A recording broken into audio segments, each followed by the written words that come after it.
नमस्कार, देख रहे हैं झकास भारत और मैं रविकांत। हमारे बगल में हैं डॉक्टर श्रीराम चौलिया जी, जिन्होंने बुक लिखा है क्रंच टाइम।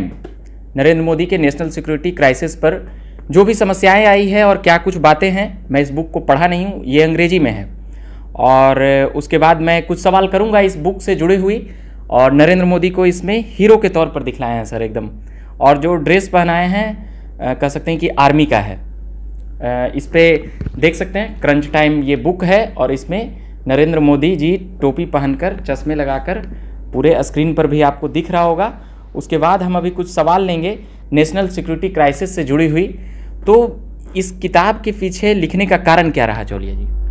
देखिए, भारत की एक खराब छवि रही थी 2014 से पहले कि ये एक नर्म राज्य है, सॉफ्ट स्टेट, जो कि बाहर के जो आक्रांता हैं, चीन हो या पाकिस्तान, इन्हें इनका डटकर मुकाबला नहीं कर पाता था, ना ही कोई जवाबी कार्रवाई कर पाता था। और हमेशा ही भारत के धरती पर या भारत के लोगों पर ये बाहरी जो शत्रु देश हैं ये हमले करते लगातार करते रहे हैं और आघात करते, लेकिन हमने कोई प्रतिकार नहीं लिया, ना ही उन्हें कोई सबक सिखाने का कोई पहल ली। तो ये काफ़ी खलती रही। तो मेरे मन में, हर भारतीय के मन में है कि हम सम्मान के साथ जिएं और हमारे जो शत्रु हैं वो संकोच करें, डरें हम पर हमला करने से पहले। तो ये बिल्कुल 2014 से पहले इस तरह का भारत दिख ही नहीं रहा था। तो लेकिन 2014 में जब से नरेंद्र मोदी सरकार आई है, काफ़ी बदलाव हुए हैं। भारत की जो नर्म राज्य की जो खराब छवि थी वो सुधरी है। अब हम एक असर्टिव स्टेट, जो कहते हैं पहले सॉफ्ट स्टेट था, अब असर्टिव स्टेट हो गया है। इसका मतलब यह है कि अब हम राष्ट्रीय हितों और राष्ट्रीय सुरक्षा के लिए कठोर से कठोर कदम ले रहे हैं। अगर आवश्यकता पड़े तो सैन्य कार्रवाई भी करते हैं हम दुश्मनों के विरुद्ध, और उन्हें चेतावनी दे चुके हैं कि भारत पर हमला करना आपके लिए भारी पड़ेगा। तो ये बदलाव, आपके कहने का मतलब वो आज़ादी के बाद जितने भी प्रधानमंत्री हुए वो इसमें कठोर निर्णय लेने वाले पहले ऐसे रहे। देखिए, मैं मानता हूं कि इंदिरा गांधी जी के बाद, मतलब 1970 की दशक की बात कर रहा हूं, अगर किसी प्रधानमंत्री ने जो एक तरह से डट कर जो खड़े हुए राष्ट्रीय सुरक्षा के लिए, वो नरेंद्र मोदी है। और इसीलिए ये पुस्तक मैंने लिखी है ताकि लोग समझे कि किस प्रकार मोदी जी ने हमारी जो सामरिक सभ्यता कहते हैं, स्ट्रेटेजिक कल्चर, वो कैसे उन्होंने बदला, किस प्रकार हम हमेशा मार खाने वालों से उल्टा अब हम दूसरे देशों पर दबाव भी डालने की स्थिति में आए हैं। और ये जो पूरा जो परिवर्तन है उसका वर्णन है पुस्तक में। और आप लोग पढ़ें कि कैसे हमने चीन का अनेक संकटों के दौरान मुकाबला किया, किस प्रकार पाकिस्तान को खदेड़ा है, वापस धकेला है, और इन दोनों देशों को एक तरह से हमने अब एक नए भारत का परिचय दिया है। तो उस विषय पर यह पूरी पुस्तक है। एक और बातें आती है नरेंद्र मोदी से जुड़ी, इससे पहले जो प्रधानमंत्री थे मनमोहन सिंह जी, तो उनसे इसमें और सभी प्रधानमंत्रियों से इसमें तुलना भी मिलती है इस किताब में? जी बिल्कुल। मैं शुरुआत करता हूँ 26/11 मुंबई में जो हमले हुए थे 2008 के, और तब भारत की सरकार, मनमोहन सिंह, सोनिया गांधी, इन सब लोगों ने किस प्रकार के ये निर्णय लिए, इस पर मैंने पूरा गौर दिया है। एक पूरा जो इंट्रोडक्शन है पुस्तक का वो उसी पर है कि भारत इतना विफल क्यों रहा, इतना नाकाम क्यों रहा, और एक करारा जवाब क्यों नहीं दे पाई पाकिस्तान को। हालांकि हमारे सबसे बड़े वाणिज्यिक शहर मुंबई का इन्होंने तहस नहस कर डाला था। तो उस समय की जो डिसीजन मेकिंग थी उस पर मैंने रिसर्च किया है। और अब जग जाहिर है ये कि मनमोहन सिंह सरकार बिल्कुल वो नर्म राज्य की वही प्रथा और परंपरा को चालू करते आ रही, और उसने एक तरह से छलावा भी किया भारत के लोगों के साथ, क्योंकि लोगों की अपेक्षाएं थी कि इतने बड़े हादसे के बाद भारत एक अपना एक कठोर निर्णय लेगा और एक अपना एक भयानक अवतार भी दिखाएगा जो आक्रांता को। लेकिन उसके बदले ये पीछे अमेरिका के आड़ में जाके छुप गए, और इन्होंने अमेरिका से आश्वासन लिए कि अमेरिका किसी तरह हस्तक्षेप करके पाकिस्तान के जो आतंकवादी सरगने हैं वो हमें सौंप देंगे, या फिर वहाँ पर उनके ऊपर मुकदमे चलेंगे। तो और हम सभी जानते हैं कि कुछ भी नहीं हुआ। तो आखिरकार एक तरह से भारत की जो छवि पहले से थी कि हम हिम्मत वाले नहीं हैं, हम में कलेजा नहीं है, हम में बाहरी दुश्मनों को पीछे धकेलने की कुव्वत नहीं रही। ये सब जो चीज़ें थी ये मैंने बयान किया है, और किस प्रकार और जो निर्णय लिए गए थे उस समय में, मनमोहन सिंह के समय में, वो क्यों इस प्रकार के निर्णय लिए थे, उसमें किस तरह की राजनीतिक दलीलें थी, किस प्रकार अंतर्राष्ट्रीय शक्तियों पर निर्भरता थी, किस प्रकार भारत पर हमारे अपने सैन्य जो शक्ति है उसको नकारा गया, और हमें अपने आप पर आत्मविश्वास क्यों कम था, और ये सब अब क्यों आए हैं, पहले क्यों नहीं थे। इस सब का पूरा वृत्तांत इस पुस्तक में है।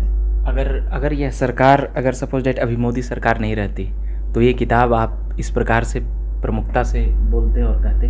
देखिए, नरेंद्र मोदी वाकई एक कायाकल्प के मकसद से आए हैं सत्ता में, और लगभग 8 वर्षों में अनेक क्षेत्रों में उन्होंने बहुत आमूलचूल परिवर्तन किए हैं। तो मुझे नहीं लगता कि अगर मोदी जी ना होते तो और कोई और होता तो शायद हम वही नर्म राज्य के तौर पर ही बने रहते। तो अवश्य बदलाव हुआ है, बड़ा बदलाव हुआ है, और इसमें उनकी अपनी जो व्यक्तित्व है वो हैं मोदी जी की, और दूसरे वो जो एक पराक्रमी व्यक्तित्व जो हम कहते हैं, दूसरा उनके पास जो मास सपोर्ट है वो एक जननायक हैं, और जननायक के पास देखिए आम लोगों की सहानुभूति और एक तरह की जो शक्ति होती है। पर मोदी जी की शक्ति कहीं ना कहीं कही जाती है कि उसके पीछे जो एक नीति काम करती है संघ की, वो उसके कारण उनको प्रभाव दिखाने में और बनाने में आसानी हो जाती है। वो बिल्कुल है, उनका पूरा बैकग्राउंड है, वो मैंने भी समझाया है पुस्तक में कि जब मुंबई जब हमला हो रहा था 2008 में, तब वो मुख्यमंत्री थे गुजरात के, और तब वो मुंबई आए थे और ट्राइडेंट होटल के बाहर उन्होंने खड़े होकर कहा था कि ये भारत पर युद्ध छेड़ दिया गया है और हम हाथों में हाथ लिए कैसे बैठ सकते हैं। तो साफ है कि उनकी जो बैकग्राउंड थी वो खुद एक कार्यकर्ता रहे हैं, स्वयंसेवक रहे हैं, ये सब चीज़ें मैटर करती है। उनके साथ साथ अभी पिछले 7 वर्षों में उन्होंने भारत की जनता के साथ जो एक बहुत ही गहरा संबंध बनाया है, और उसके आधार पर वो निर्णय लेते हैं, और उसमें देखिए जोखिम भी उठाते हैं। मैंने जितने भी क्राइसिस संकट इस पुस्तक में जिनका मैंने बयान दिया है, उन सब में देखिए एक आत्मविश्वास भरा भारत क्यों नज़र आया, क्योंकि जब जननायक होते हैं सत्ता संभाले हुए, तो उनके पास कॉन्फिडेंस होती है कि अगर बाई चांस भी अगर कोई गलती हो गई या फिर जोखिम उठाते वक्त हमारे सैनिक मारे जाते हैं या कुछ क्षति पहुंचती है, फिर भी भारत के लोग क्षमा करेंगे, क्योंकि एक राष्ट्रीय सुरक्षा के लिए कोई भी त्याग, कोई भी बलिदान जो है लोग चाहते हैं देने के लिए। मोदी जी वो नब्ज जानते हैं कि अगर हमारे यहाँ पर रिस्क अगर यहाँ पर हुआ, फिर भी हमें जनता का समर्थन मिलेगा अगर कुछ ऐसा हुआ तो। बिल्कुल बिल्कुल, वो चीज़ है। दूसरी चीज़ देखिए, उन्हें वो एक सुधारवादी भी है, वो बहुत सारे जो हमारी जो डिफेंस रक्षा जो प्रणाली है, तीनों को एक किए, संस्थाओं को इंटीग्रेट किया है, वो कई चीज़ों में उन्होंने अंडरलाइंग रिफॉर्म्स किए हैं, और उन रिफॉर्म्स के बगैर हम बाहर की शक्तियां, खासतौर पे चीन से निपटने में असफल रहेंगे, क्योंकि चीन एक बड़ा देश है और विस्तारवादी देश है, और चीन हमारी ज़मीन हड़पने में लगी हुई है। तो चीन को वापस धकेलने के लिए अंदरूनी हमारे जो आंतरिक जो मैकेनिज़म्स हैं, जितने भी प्रोसीजर्स हैं, जितने भी इंस्टीट्यूशंस जो संस्थाएं हैं, उन सबको एकत्रित करना और एक नए भारत का परिचय देना, ये सब भी मैंने इस पुस्तक में मैंने लिखा है कि किस प्रकार ये बदलाव हुए और क्यों हुए। मोदी जी का हमेशा एक उनकी खास बात है उनके पर्सनालिटी में कि बाहर की दुनिया पर वो नज़र रखते हैं, और वहाँ पर जो गतिविधियाँ हो रही हैं, जो डेवलपमेंट्स हो रही हैं, उनसे सीख लेना चाहते हैं वो भारत के लिए। तो जैसे चीन ने कर दी थिएटर कमांड, अमेरिकन्स ने कर दी, लेकिन हम क्यों पीछे रहे?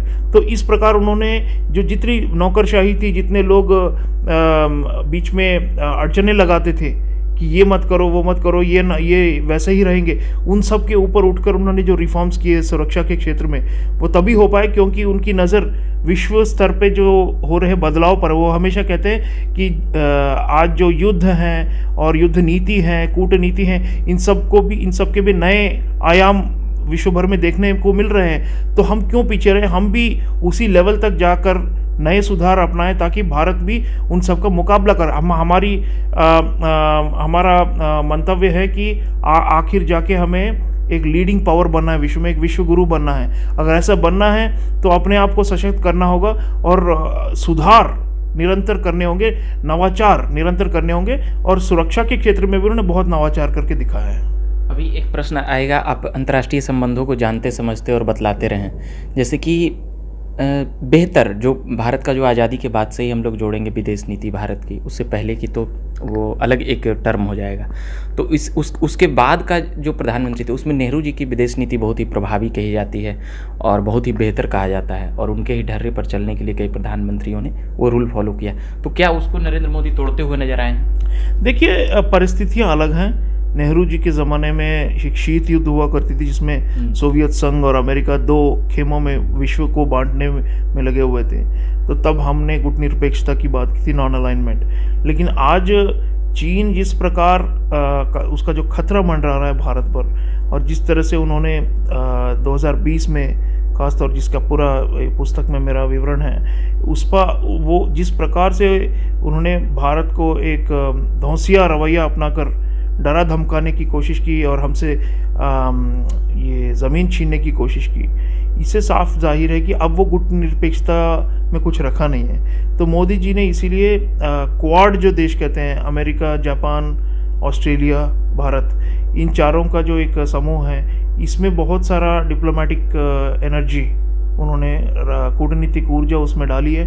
और चीन का प्रतिरोध कैसे हो, चीन का प्रतिभार कैसे हो, यही सबसे बड़ी हमारी आगे जाकर चुनौती होने वाली है आने वाले सालों और दशकों में। तो नेशनल सिक्योरिटी क्राइसिस के जरिए आप ये बतला रहे हैं, तो उसमें जैसे चाइना से कई चीज़ें जो न्यूज़ चैनलों पे चलता है और भी चीज़ें जो पढ़ने के बाद, तो क्या हम उसको हराने की स्थिति में हैं? या देखिए, डिटरेंस जो हम कहते हैं अंग्रेजी में, कम से कम उनके हमले रोकें और कम से कम उन्हें आगे हम पर बुरी नज़र ना डालें और हम पर ये आक्रमण ना करें। इतना तो हम कर ही रहे हैं। हमने जैसे उनकी तरफ से 60,000 सैनिक उन्होंने तैनात किए हिमालयों में, LAC पर, लाइन ऑफ एक्चुअल कंट्रोल, हमने भी बराबर के 60,000 तैनात किए। 60,000 सैनिक पिछले 2 वर्षों से 18-20 हज़ार फीट की ऊंचाई पर हिमालयों में -40 डिग्री की तापमान पर डटे हुए हैं। तो ये देखिए, हमने इसलिए मैं कह रहा हूँ पराक्रम का परिचय दिया है, क्योंकि चीन नहीं समझता था कि हम इस प्रकार मोबिलाइज कर पाएंगे अपनी तरफ, क्योंकि हमारी तरफ जो इंफ्रास्ट्रक्चर है वो चीन के बॉर्डर इंफ्रास्ट्रक्चर के मुकाबले कमज़ोर थी। लेकिन उसमें भी मोदी सरकार ने तेज़ी से प्रगति की है। रोड हो, टनल हो, ब्रिजेस हो, ये सब हमने स्ट्रेटेजिक जो एरियाज़ हैं उन सब में बहुत तेज़ी से सबको बनवाए हैं ताकि गैप कम हो। तो हराने की बात तो देखिए, चीन बड़ा देश है, चीन महाशक्ति है, भारत अभी महाशक्ति नहीं बना है। मेरा मानना है कि अगले 5 से 10 वर्षों में हम दोनों में शक्ति का जो अंतर है वो कम होता जाएगा, क्योंकि अभी सारी वैश्विक संस्थानों का भी मानना है कि अगले 7, 8, 10 2030 और उससे आगे तक भी भारत की जो आर्थिक प्रगति है वो चीन से कई गुना ज़्यादा होगी। और चीन ने जितनी आर्थिक प्रगति करनी थी, एक तरह से वो एक लिमिट आ चुका है। और अब इससे आगे इस वर्ष जैसे कहा जा रहा है कि केवल 3% चीन की आर्थिक दर होगी, लेकिन हमारी 8% होने की संभावना है। तो इसी प्रकार हम आहिस्ता आहिस्ता ये जो स्ट्रेटेजिक गैप है इसको कम करते जाएंगे। अच्छा नेतृत्व और सामाजिक एकता, ये दोनों आवश्यक हैं, और उद्यमिता। और प्रधानमंत्री जी इसलिए बार बार स्टार्टअप इंडिया की बात करते हैं। इस प्रकार एंटरप्रेन्योरशिप, उद्यमिता फैले भारत में, और वेल्थ क्रिएशन, जो धनलक्ष्मी का सृजन, ये जब तक ना हो भारत चीन का मुकाबला पूरी तरह से नहीं करता। इसीलिए ये कोएलिशंस की मैंने बात की कि गठबंधन बनाने आवश्यक हैं चीन के प्रतिरोध के लिए। अकेले हम अभी उनसे पूरी तरह नहीं निपट सकते, क्योंकि हमसे 4 गुना बड़ा है इकोनॉमी में। तो जब तक हमारा गैप कम ना हो, हम गठबंधन की जो राजनय है या कूटनीति है उसके आधार पर चीन का प्रतिरोध कर पाएंगे। आखिरी सवाल है, crunch time national security crisis पे जो ये है, इसका किताब कहा जा रहा है कि कई लोग डिमांड कर रहे हैं कि अगर हिंदी में होता तो और बेहतर होता। हमारे लिए भी, जैसे अगर सपोज डेट इसको पढ़ने के लिए बैठेंगे, इससे मोटा डिक्शनरी लेकर हमें बैठना पड़ेगा पूरे ट्रांसलेट करने के लिए ये। और तो आप इसका हिंदी संस्करण कब लाएंगे? जैसे कि उप मुख्यमंत्री जी ने भी मंच से कहा था। जी जी जी जी जी हिंदी संस्करण एक होता है, हिंदी अनुवाद एक होता है। देखिए अनुवाद में मुझे हर एक वाक्य पर एक अटेंशन देनी होगी ताकि बिल्कुल जैसे मैंने चाहा और लिखा ये अनुवाद भी बिल्कुल सटीक आया कि नहीं। संस्करण होगा, हाँ, और संस्करण होगा कि मैं खुद ही टाइप करूं और पूरी एक नई पुस्तक लिखूं जो इसी पर अनुवाद जी जी जी ट्रांसलेशन करेंगे और जल्द ही करने की हम कोशिश करेंगे। रूपा है पब्लिशर्स, बहुत बड़े भारत के प्रकाशक हैं, तो रूपा के साथ मिलकर बैठकर हम जल्द ही लाने की प्रयास करेंगे ताकि जो हिंदी भाषी उत्तर भारत में जो पाठक हैं उन तक भी इसका लाभ पहुंचे। चलिए, अभी के लिए और एक सवाल और आता है कि कोई राइटर या कोई जो लेखक होते हैं, आप एक सरकार के पक्ष होकर पूरी तरह से उसे चिन्हित कर रहे हैं, मतलब एक तरह से कह सकते हैं कि तारीफ का एकदम लिमिट पार कर रहे हैं, मतलब उन्हीं के फेवर में पूरी आप एकदम। देखिए नहीं, मैं इस पुस्तक में मैंने कुछ जगहों पर जहाँ पर हमारी कमियां रही हैं उनको भी मैंने दर्शाया है। जैसे मिलिट्री कैंप्स पे लगातार हमले हुए थे, पठानकोट, उरी, संजूवन, कश्मीर में, तो इंटरनल सिक्योरिटी और बॉर्डर सिक्योरिटी में कमियां रह गई थी, तो इस पर भी मैंने बात की है। और दूसरा, डिफेंस जो हमारी बजट है उसमें कम से कम मेरा मानना है कि 3% जो हमारी नेशनल जीडीपी है 3% हमें डिफेंस पर खर्च करना चाहिए, वरना चीन का जो बोलबाला है वो बढ़ता जाएगा। तो हम नहीं चाहेंगे कि ये गैप और आगे बढ़े, बल्कि हम बराबरी की तरफ हमें कोशिश करनी चाहिए। तो कुछ ऐसी नीतियां हैं और भी है जो आने हैं, लेकिन इतिहास गवाह है कि पिछले 8 वर्षों में बहुत ही सकारात्मक और मैं तो कहूँगा कि क्रांतिकारी बदलाव है राष्ट्रीय सुरक्षा और विदेश नीति के क्षेत्रों में।